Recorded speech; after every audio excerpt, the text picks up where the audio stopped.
Lou Thesz faithfully defended his world heavyweight championship. Rogers Strut. Kowalski's got him right where he wants him.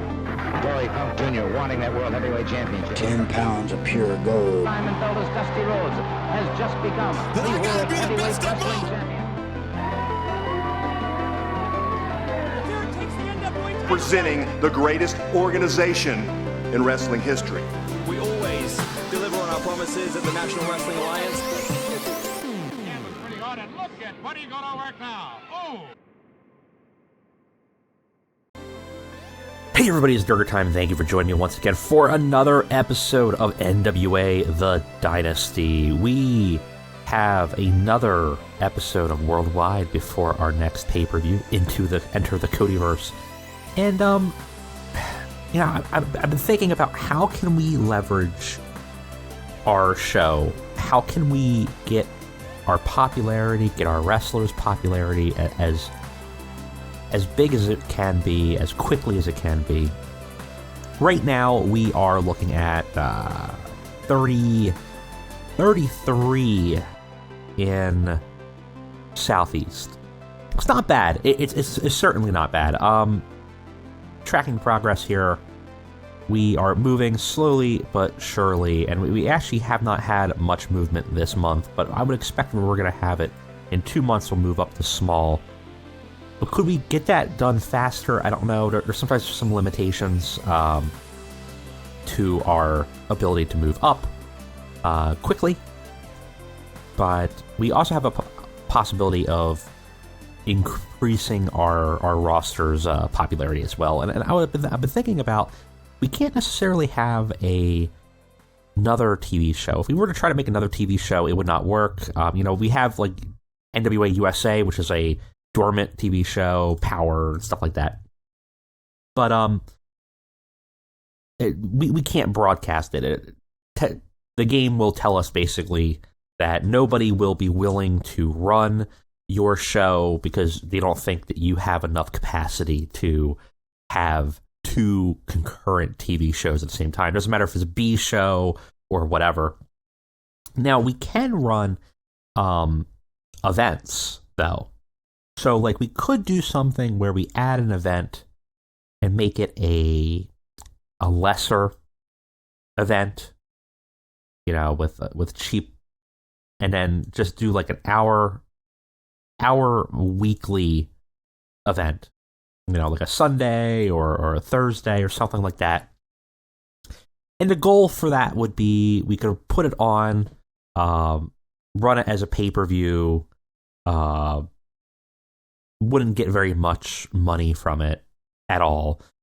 But eyes would be on us, and we would have the ability to maybe put people that are not utilized that much onto the show. And just have them have an opportunity to kind of look, you know, have an opportunity for some of these lessers that aren't on here a lot, like Aaron Solo. You know, you have some people that don't have the opportunity to be on the TV regularly, or Ricky Knight Jr., who we want to develop, but maybe we don't want to utilize fully on the main show. Putting them on the weekly event might not be a bad idea, and it would be basically like our version of like a dark. I don't know. I don't know about that idea. Let me know if you guys think in the comments, if you think that would be a good idea. The goal would really be to develop some of our undercard and have a pay-per-view. You know, we might have like a main eventer, you know, in there on the main event. It would be like an hour pay-per-view, basically. I don't think we have to have an existing contract. We could basically still keep who we have with Fight. It would basically be like a little fight show. And I would presume it would be like a, you know, I don't know if the game would probably sim it correctly, but I would think this would be a free show on Fight. But probably the game will have us run like a pay-per-view contract. We'll probably at best get like 1,000, 2,000 viewers. But it's a little extra revenue. But more importantly, it's just about eyes in our territory, eyes in online, and building up some of that undercard roster. Let me know what you guys think, and I will based on what your feedback is. I'll probably do it or not. Certainly, we're losing money. So any way to boost up money would be helpful. And I think we're going to go back to a monthly pay-per-view program after Enter the Codyverse, because that seems to be revenue that when we had it, we made more money than when we didn't. So that will help us with the hemorrhaging as we continue to dip into our war chest. Now, but we have a lot of money. We have about 6 months of funds right now. So overall, we should be okay. All right. With that out of the way, let's go ahead and let's get on to our actual go-home show for NWA Worldwide.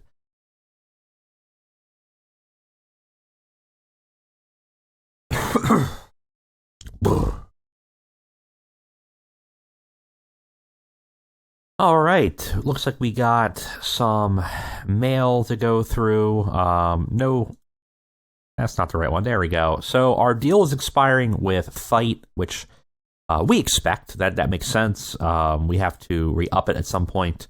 We have 1 week left for NWA Worldwide, and PWG, that doesn't matter to us. Oh, the Billington boys have relocated to the southeast. They moved to get closer to us, and we're about to let them go. Sorry, guys. Arn Anderson's contract expiring. We should probably bring Arn back into the fold. Can I get you for less, though?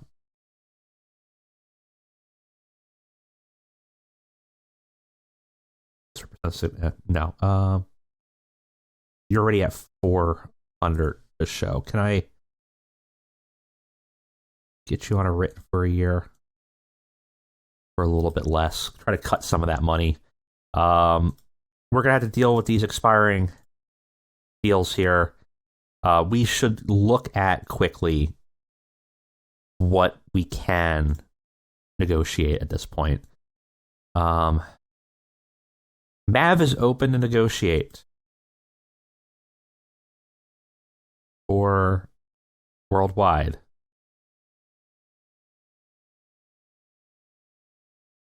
They will not take a 2-hour block.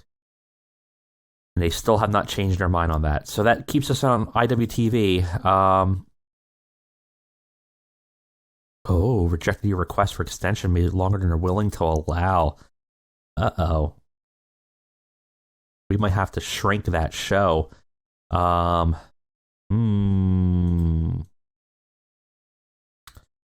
don't really want to make the show shorter. What could... This is a problem.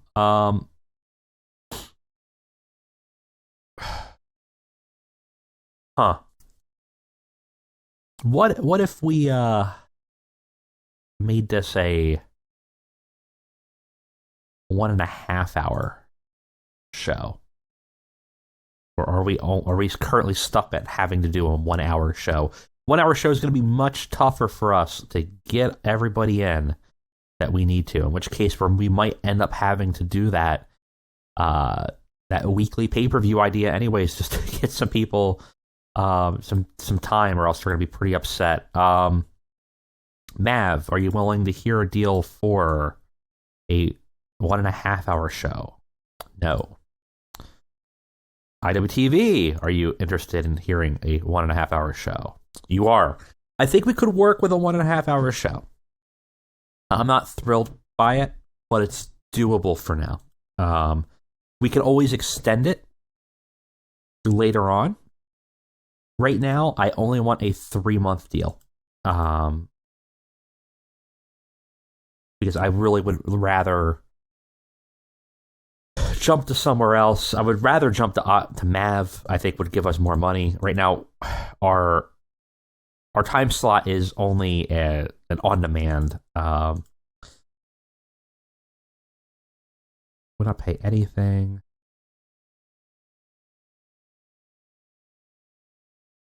We have to pay $3,000 for that. We have to pay $1,500 for that. I'll take the 60. 60 is probably fine. Minimum quality is rock bottom. Unfortunately, we can only get it on demand, so we're not getting a lot of money anyways. That's fine. I'm fine with that. And then we might look at potentially doing a deal. We will extend our deal here for our events. Can I get a late evening? Is there anything that I can get that's a little bit more advantageous? On demand I can get, late night I can get, graveyard I can get, but I don't really want graveyard.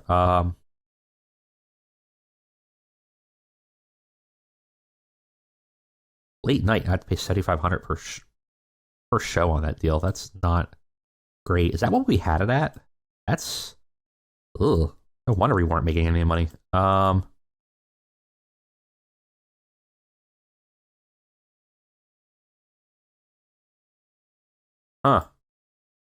Was that our current deal? Was that seriously our current deal? Yeah, it was. Well, that's not great. I would rather put it on demand, honestly. You're currently paying $7,500 per show.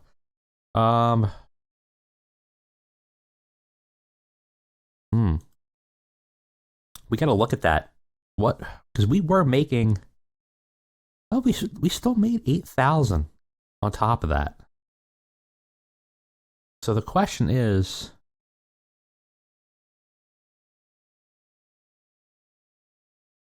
where does that cost come into? Did that get eaten up in media?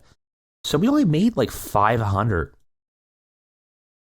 on that at the end. Pay-per-view revenue was 8,000, and we had to pay 7,500 for it. Yeah, that's horrible. Let's renegotiate. Let's look around and see who's interested in pay-per-views. New deal for events. How you feel about events, sir? Not willing to offer a deal that long. That's fine. Late evening, late night.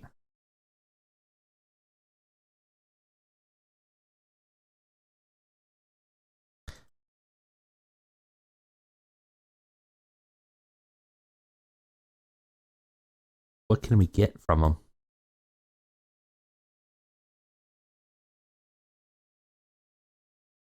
So, we could run our events, our pay-per-view events, on terrestrial cable. It's kind of a weird move. Right now, we could get it on late night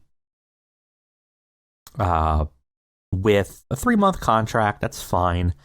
And 40% of the revenue coming to us, which is not bad. That's certainly not bad. Fight is only going to give us graveyard or on demand.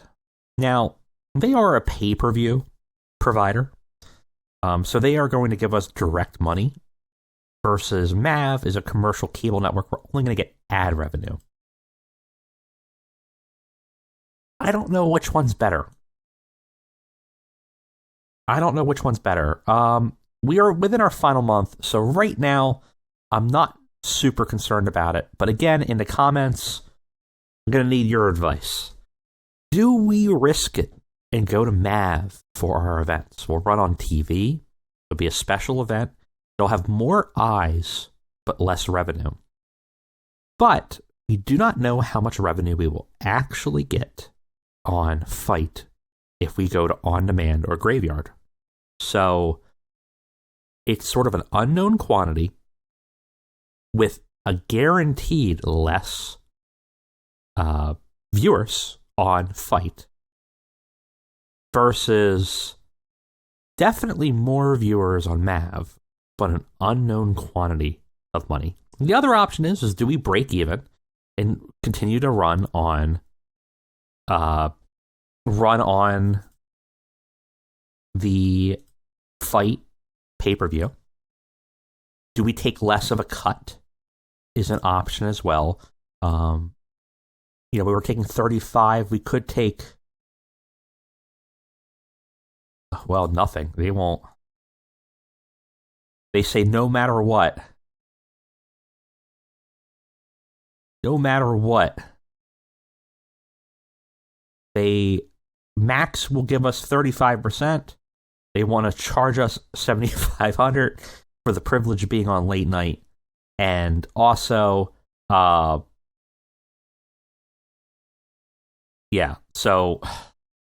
that seems like a bad deal.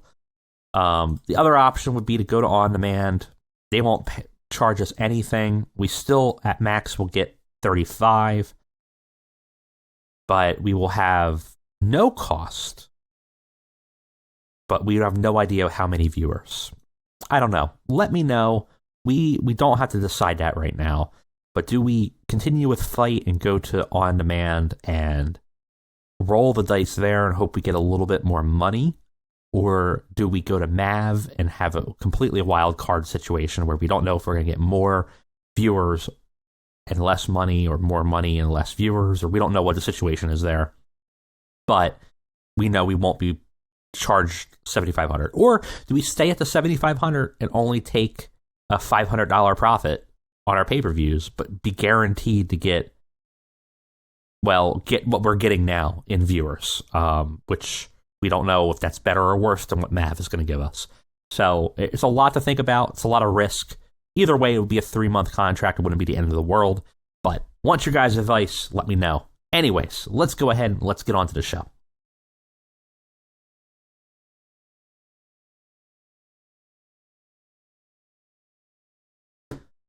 All right, same spot. We do have some backstage incidents, one involving Mickie James. Apparently, she came to you backstage and thought that she thinks Camille has a bright future and she'd be willing to put her over in order to take her to the next level. That's good for 2 matches and will expire in 5 months. So we do have now a promise to do that, which will be helpful. That could be very useful. We will again try to smooth over this Nick Aldis, Ricky Starks situation. Still has no effect. All right, let's go ahead. Let's book our go-home show. Our tournament is looking pretty solid right now. Ricky in the lead with 3. Nick and tied with Black Taurus. Lance Archer and Nick Aldis with 2. Everybody else with 1. So we're continuing to run this. I think, as I had told you on the previous night, I think what we're going to do is probably start running some of these on the pre-show as well to speed up the tournament, so we kind of get moving and get some of this roster unlocked out of the tournament. All right, catch you guys on the flip.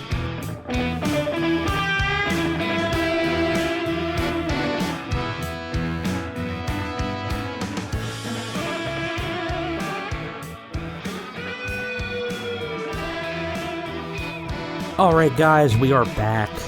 Much harder to book in 95 minutes than 2 hours, but I think we got it okay. We did a bunch of Memorial tournaments in the pre-show, about 3 of them, plus 1 on the actual main show.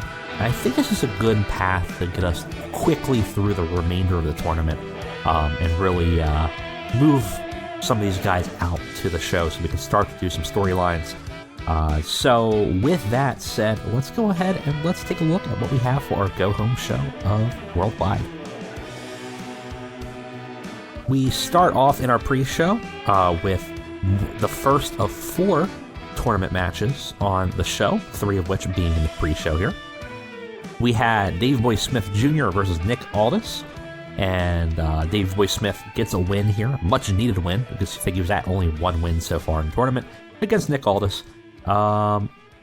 We still have the Camille Nick Aldis problem on the face-heel divide side issue, because Camille is still his manager, and that's giving us a bit of a negative. We still have to resolve that. I keep on forgetting. We'll figure it out. It's just a 54. It's not too bad. Nick Aldis at a 54. Dave Boy Smith Jr. had a 49. Actually had fantastic heat and great wrestling, believe it or not. But Dave Boy Smith ultimately defeats Nick Aldis, gets a much-needed win in the tournament. and gives him a bulldog bomb. Joe Henning versus Colby Carino is not as good, but that's why we have it on the pre-show. Had great heat and good wrestling overall, so the game still thinks is okay, even though it's a little bit under what we would want. Colby Carino defeats Joe Axel Henning in 15 minutes by submission. Not much to say about it. They're about evenly matched, so overall, not too bad. They didn't click, though, so that's good to know that maybe don't put these two against each other in the future. Colby gets a win. He kind of needed it. Axel's kind of falling into a jobber status in this tournament because it doesn't look like there's many more places that he can realistically get a win here. So Axel's not looking in a good spot in this tournament at this point, and looks like he's falling to the wayside, but Colby staying in it after a much, much needed win. Chris Adonis versus Homicide. In another situation where Chris Adonis is quickly kind of losing favor here in the tournament, Homicide defeats Chris Adonis in 11 minutes with a cutter. Homicide kind of getting his stake in the tournament a little bit better. Not much to say about it. Chris Adonis had a 38. Homicide had a 49. Segment overall had a 46 and had great heat and good wrestling. We start the show off with a big old battle royal because we did have a number one contender. Obviously, Allison Kay said, you beat this person, he beat Mickie James, Kota Kai can have a match with me at the pay-per-view. Well, that didn't happen. Jamie Hayter had interfered, so now it's time to find a number one contender. The 5-minute challenges have gone on. Nobody's been successful, so instead, we are having a battle royal with all the remaining women in our roster that are qualified to have the match. Big old battle royal had actually great heat and good wrestling. Thunder Rosa wins the battle royal in 11 minutes. The final four were Ramona Riot, Camille, and Brandy Rhodes, with Ramona Riot being the final elimination. Brandy Rhodes got the most eliminations over the course of the match. I did not set that. I just set that random, but apparently Brandy Rhodes putting in some work in that ring, believe it or not. This match actually gets us a surprisingly good 52. These battle royals tend to do pretty poorly for us because some of the workers, like Delilah Doom, probably Brandy, and Marty Bell, they tend to be weaker performers versus, your Thunder Rosas, Mickie James, Allie Katch, Ramona Riot, who all have pretty decent in-ring performances. And then you have sort of a mixed bag everywhere else. But overall, actually does a pretty good job. Got to show off to a strong start. We now have a number one contender to face Allison Kay at the pay-per-view. And then we just kind of call that out. Thunder Rosa celebrates. Allison Kay comes out and kind of does a little bit of a stare down. Just kind of hyping up the match between the two of them. And this does pretty well. Crowd likes it. No real specific comments. We got a 58, which is not too shabby. What is pretty shabby is this match between Tim Storm Jr. and Orlando Colon. It's stated as a decent match. Tim Storm Jr. defeated Orlando Colon in 10 minutes by pinfall. Gets a win. Tim Storm's got the storyline going on about trying to bring out that ruthlessness, and he's not ruthless in this match, but he still gets a win. Still a competitor. Tim Storm Jr. has a 32. Orlando Colon has a 33. Overall, the match is about as good as we could get it, which is a 33. Afterwards, we have another pretty poor segment. QT Marshall comes out after Tim Storm Jr.'s match, and he says he accepts Tim Storm's challenge from last week. He'll face him. He'll prove to him that he needs to be really ruthless to actually succeed in wrestling. And in order to do that, he wants a no DQ match. He wants to make Storm bleed. He wants to bring out that aggression that Tim Storm really needs, that he's lacking. And he says he's going to give him a free lesson. Unfortunately, this does not do very well. QT Marshall's not over. Tim Storm Jr. is not over. And that's basically what we get here. But we'll move on from the storyline once we get past it in the pay-per-view. We got King Kota Kai coming out and cutting a promo. saying Hayter has a death wish for trying to disrupt her path in the NWA. And if she wants a fight, she will have it. But by the end of the night, Hayter will be so humiliated that she'll want to scurry back off across the pond to hide in shame. She does pretty good here. It's 53, pretty decent promo.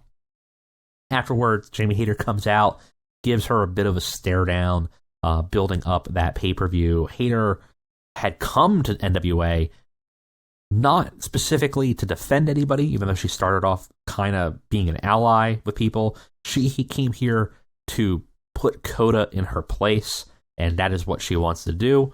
So we're going to have a big old brutal match between the two of them at the pay-per-view. This needs to end, and unfortunately, it's only going to get worse. Our best of 5 series, Order versus Von Erichs. Currently, at this point, I believe, I think we're at a tie at this point. So Order defeat the Von Erichs. It's all over the place. It's a bad match. We lose heat for the story. This is the worst of the recent matches, and it's the 4th time that they've had a match recently, and it needed to do better. It's only going to get worse, but we now have a tie, meaning the final match will be at the pay-per-view. Von Erichs versus the Order. Big mistake, this entire booking. This is just getting worse and worse and worse. We need a stronger competitor in the tag division. And, this was an opportunity to try to build up the Order, but it's really not working. And we'll have to rethink it. But we're too deep in now. We got to finish it. We'll finish it at the pay-per-view, take our losses, and run. Afterwards, we just, again, build up the pay-per-view at the end here. Order ties with the Von Erichs. We're going to have a final match at the pay-per-view. Winner take all. Yeah, it's not great. Not much to say about it other than we'll get through it and we'll move on, and then we need to find some better challengers for the tag division.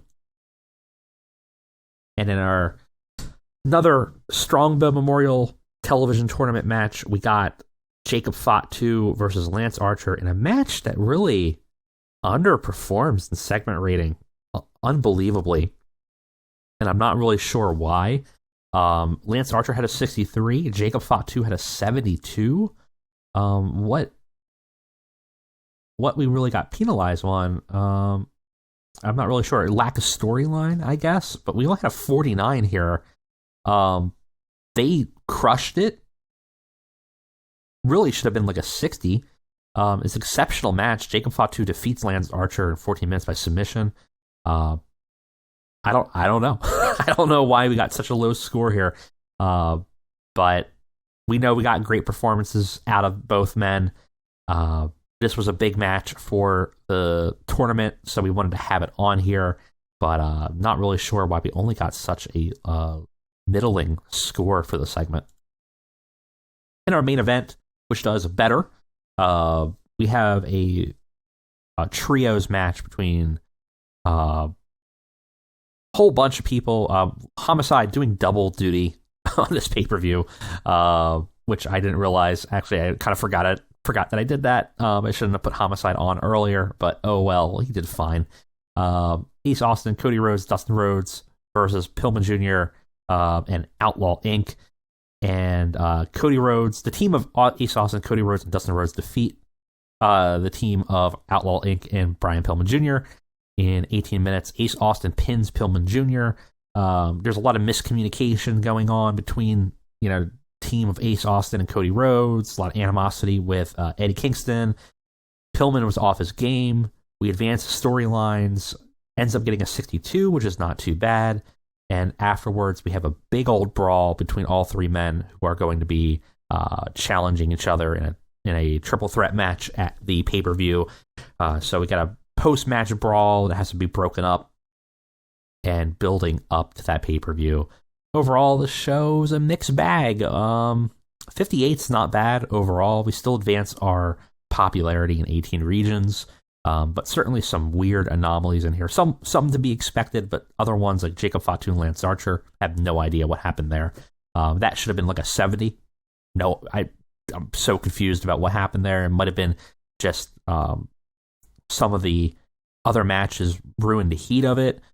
Maybe the settings for it. I think it was a mayhem match, but maybe that hurt it. But either way, a little bit of a rough episode for us here. All right, we got some more news. Aaron Solo relocating to the Mid-Atlantic. Eddie Kingston says Marshall Von Erich is a future star. Nice words for Eddie Kingston there for Marshall. Vicky James says Kimberly is a natural talker. She's worth giving promo time. Everybody's super friendly with each other, and their worldwide was shown to 20,000 people, which is actually not too bad. We had a little bit of a lesser attendance rating. I think we had 199 people. Normally we can sell out at 250, so unfortunate there, but overall seems like the show was considered a success. Not much to say about it. I mean, it's better than nothing, I suppose. Still not enough to probably boost us up yet in our size. It did, actually. We're at 34 now. So at this point, we just need a little bit more, and we will actually have enough to achieve our first goal of getting back to small size. And with that, hopefully some opportunities open up in our broadcasting. Obviously, we set up a 3-month deal with our broadcaster in IWTV, and we have to kind of abide by that, but we may have an opportunity to expand outwards from there. Anyways, that is it for me today.